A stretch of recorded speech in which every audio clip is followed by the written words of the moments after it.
can we draw up a list of the positives that occurred in the year of Lightfall 2023? So these were the good things, the pros. This is what we got in 2023. I'm going to definitely say Strand. When I first saw Titans with Strand, I was like, I'm never going to use that. I was just convinced it wasn't going to be good. And turns out it's literally like arguably the best. 2, loadouts.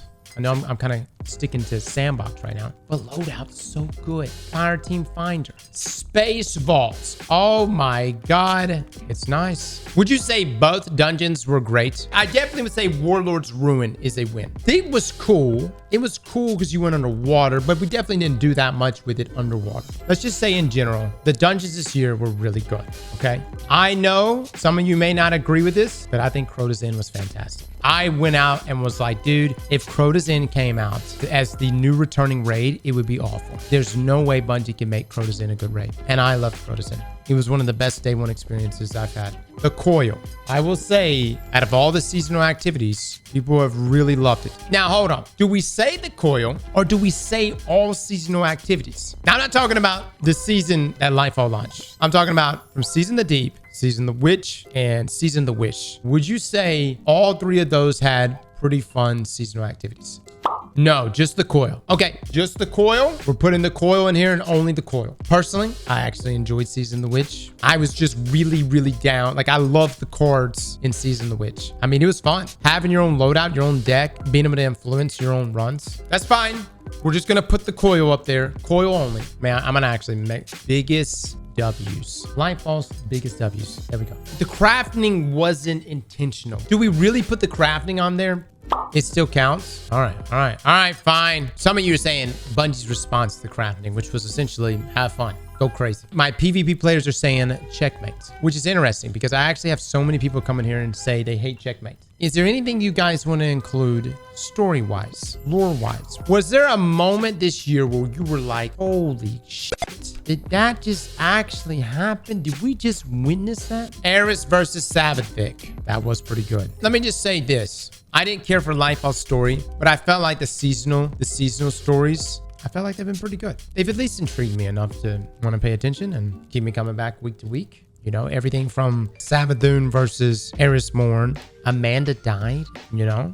Lightfall's biggest W's, Joe versus the Overload. I will say that will go down as one of the greatest 1v1s of all times. So yeah, we're going to put that on there. Let me just say, let me take away the Overload. Yes, Joe versus the Overload is hilarious. But dude, just Joe talking to us. Can you imagine how terrible this year would be if Joe hadn't talked to us and had some of these just frank conversations with us? Joe actually coming out and talking to us has been the only thing that has actually kept me or kept my faith in Bungie, at least with Bungie leadership, that is, right? All right, is there any other major pros? I got spots for 2 more. Exotic reworks. I will say this year we have had more exotic reworks than any other year. Bungie Sandbox team has kicked it in overdrive. You know, the buffs you've seen here recently into Meganeer's Trick Sleeves. And I know you may not be crazy about sidearms, but that's been really nice. Celestial Nighthawk getting its buff. Peregrine Greaves getting his rework. These are things that have been happening season over season. And the reason why we have to congratulate Bungie on those exotic reworks is that if we don't, then Bungie's going to assume we don't want to ever play with those exotics and that there's no reason for them to go in there and rework them and to have them synergize with our 3.0 subclasses and stuff like that. I'm also going to throw in catalysts, and I actually am going to request that we get more catalysts. I was playing with Devil's Ruin the other day with our build. Loved it. But at the same time, I'm sitting there playing with it and I'm like, man, I wish we had a catalyst right now. I think more catalysts is better. Oh, exotic mission rotator. Yeah. Okay, this is all the space I got. The reason why we have to be happy about the exotic mission rotator. First up, it actually brought about a means of getting old seasonal weapons on top of those exotics. Secondly, I was really getting upset with Bungie's answer to everything was just add that exotic to the kiosk. You know what I mean? Having the missions, all missions need to eventually make it into rotation. But yes, the exotic mission rotator was great. Okay, this is all the room I got for Lightfall's biggest W's. Now, let us open a new sheet. Now, just the painful one. Lightfall's biggest L's. Okay, campaign. Campaign was dookie. Whether it was campaign, the story. Can I tell you what I've been told? This is what I've been told. What was alluded to me was that Lightfall was never supposed to be Lightfall. or that Lightfall and Final Shape was supposed to have been one expansion, and that stories and whatnot had to be reworked within a year's timeline to make Lightfall work. I'm not giving them an out, regardless of whether or not why it happened. I think we can all agree that the campaign just wasn't good. Whether this was a fault of Bungie leadership saying, hey, we need to stretch the story out. Maybe somebody just got crazy and was like, I thought this was going to be good writing. I actually feel like the campaign could have been good, but it was just like, let's just push you along. Let's just rush you into these situations and you not actually engage with any of the characters. So whenever characters like Rohan did die, no one cared. What's another L, guys? You guys are so harsh. All right, everyone's saying Nimbus. All right, I'm throwing this one in here. Roots of Nightmares. We just came off one of the best day one raid experiences ever. That being Vow of the Disciple. Everything from the aesthetic to who we ended up finding as the final boss, the DPS checks. That was a true day one experience. Root of Nightmares had none of that. It blows my mind how badly Root of Nightmares was handled. And dude, there's so many parallels you can make here. It reminds me so much of Bungie when what they try to do with Destiny 2 Vanilla. They build up all this hype, and then that's when just terrible mistakes start to occur. And I don't know if like they anyone intentionally wants to back themselves into a wall, but they definitely have done it. Root of Nightmares being as easy as it was day one. It's terrible. Bungie is somewhat self-destructive. I don't know who it is, but it's like whenever the stakes are super high, terrible mistakes occur. For me, guys, Root of Nightmares, still a massive L. If we have some pushover raid as the final shape raid, that's a GG's, man. It's done. You can't come back from that. What else we got on this? Even though I love checkmates and I love that Bungie is finally being upfront, you know, they have the PvP Strike Force team and everything. Let me just say this, Bungie. It should have never gotten to this point. PvP, I mean, it's literally dying. The numbers for PvP has just dropped off substantially.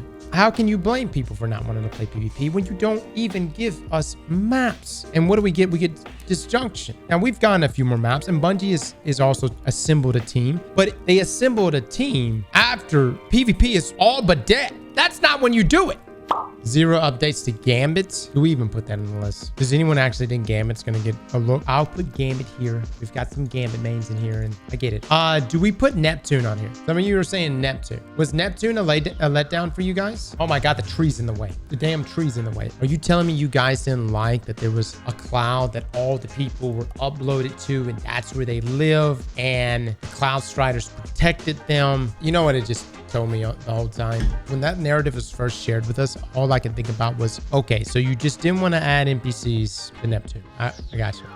Rohan dying. Again, this is kind of getting right back into the campaign that we just talked about, but I will say, considering that was supposed to be like one of the most pivotal moments of the campaign, we'll list it here too. Can I just also put this? Osiris. Is it crazy that I liked Osiris the most when Savathik was inside of him? Can I tell you when the beginning of the end actually started to occur? No, when I say beginning of the end, I know that comes off extremely daunting. When community sentiment flipped. Reveal of Marathon. It has nothing to do with Lightfall. But the moment Bungie said, hey, here's our new baby. Obviously the layoffs. Understand layoffs happen in a lot of different industries. And somebody always comes in and says it. They're like, this is the real world. This is just how things work. Okay, I get it. All right. The point was how the layoffs occurred and what appeared to be the lack of professionalism around it. To have the mask taken off and to see things for what it is, it's eye-opening. This is still kind of part of it, but this is outside of the campaign. I thought when we found out what the witness is, I was bummed out. No lie, having an enemy,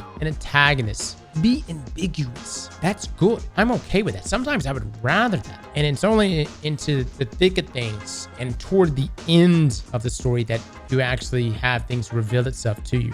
Them being ambiguous is okay. And then once I found out what the witness is, I wasn't really sold on it. We'll see. I personally believe the reason why the witness, and they pitched the whole story that they're this entire civilization brought into one being, is so that Bungie doesn't have to make another enemy race. That's just my thoughts. Kind of like why we don't have NPCs around Neomuna. You know, some of you saying it's just Bungie being lazy. I think it's, you've got people at the top that are number crunching. They're just like, how long would it take us to make an alien race? Okay. How many resources would it require? Okay. Yeah. Can we do something different here? We could say that there was this one supreme being, which is an entire civilization merged into one. And that way we don't have to make this alien race. There you go. Higher ups. Again, this kind of goes into the layoff situation, but again, once the mask was kind of like taken off and we peek behind that curtain, right, and see like how things were being run, it's unfortunate. Let me just say this, and I know that we made an entire video on this, but and it's getting a little bit better. Bungie's walked back some things, but I definitely don't want to like hit him on the back and be like, there you go, good stuff, guys. But I think the overall monetization of Destiny 2 has been really rough over the past year, and it's made it harder for new players to onboard. And it seems like there were multiple situations throughout this entire year where Bungie was constantly trying to nickel and dime. The starter pack was probably that was like the last straw there for everybody. And, you know, it started with Dado coming out and he was extremely upset with the starter pack. And Bungie finally started walking these things back. Can I say that Xivu was a big letdown for me? And it's not Xivu herself. It's the fact that it's very obvious that the episode Heresy is going to revolve around us dealing with Xivu. And the fact that we know that we are not going to be dealing with Xivu in the final shape, or even having the witness bring Xivu in for us to also address. Again, things can happen last minute, but it's extremely obvious to us, guys, that we will be dealing with Xivu, and that what happened in Season of the Witch was to set up the Heresy episode for next year. I'm not saying that her screams and all that stuff, her characteristics, her personality aren't great. I'm talking about the setup for Xivu and essentially Bungie stretching that story out. You don't want to introduce a character and be like, okay, they're not really going to impact the main story. You'll see her next year, when arguably the biggest thing is taking place right now, that being the witness. I'm going to put this one here, but it is a big one. I cannot express. Again, everything is really just tying into the story right now. I am just not crazy about the whole Veil. And I know there's so much dialogue. Cyrus is constantly talking about the Veil, and it's like, buy this story. Buy what we're trying to sell you about the Veil. Listening every week to the crap about the Veil, it's, oh my God, it's just painful. But really, honestly, guys, I don't really have anything else negative about this past year. You know, campaigns are important. Story is important. Oh, yeah, let me add this too. Hold on. State of game. Arguably one of the worst state of games Bungie has ever written ever. And I can't believe it was just bad. I actually want to pretend it never happened. Oh, and again, we're still doing story here. I'm gonna be honest. Callus was really cool when he too was ambiguous to me. I was like, yo, here's this dude. He's got cool trinkets. And, you know, we finally get to deal with Callus in the flesh. What was sad is that Callus and Kaido should have been the one to drive the blade into her father. Oh, that is true. I'm going to put this under me right here. I'm over here talking about PvP and Gambit. But dude, Vanguard, you're not even that good either. Let me ask y'all something. How much of this do you feel like is because Bungie's taken on other projects? The reason why I think that it has a lot to do with it is because some of the developers that I've been following for years have moved on to other projects at Bungie. Point is, it's folks like that it would have been really nice to still have them on board working on Destiny 2. Now listen, guys, going over Lightfall's biggest L's and Lightfall's biggest W's. This is something we're doing new. It's our end of the year 2023 review. And now, even though, like, for instance, this L list, everything just got real negative, right? There were lots of great things that came from Destiny. And what I actually want to do is, when we get into Final Shape, and more specifically, when we reach this point next year, at the end of 2024, I'm curious what we'll be saying then. What will Final Shape's biggest W's and biggest L's? Will the campaign have improved? Will we only get one strike? Would ritual playlists continue to be ignored? Will the storylines be extremely ambiguous to the point where we don't know what the hell is going on? Will we get some same crummy state of the game? We'll see. Don't forget the console server crashing this year. Oh yeah, I'm gonna throw that in here too. Servers. Now look, they've improved a lot, most notably because not as many people are playing Destiny, but the servers have improved a lot, which is good. But yeah, at the beginning of the year was terrible. All right, guys, that's it. That is our list. Look, I'm not trying to be super negative. I just wanted to do this because last year, if we had actually made this list, we would have spoken so highly. We were all so hyped for Lightfall. And I just wanted to do this right now because I'm curious what's going to happen over the next year. Slap that like button like your mama told you right.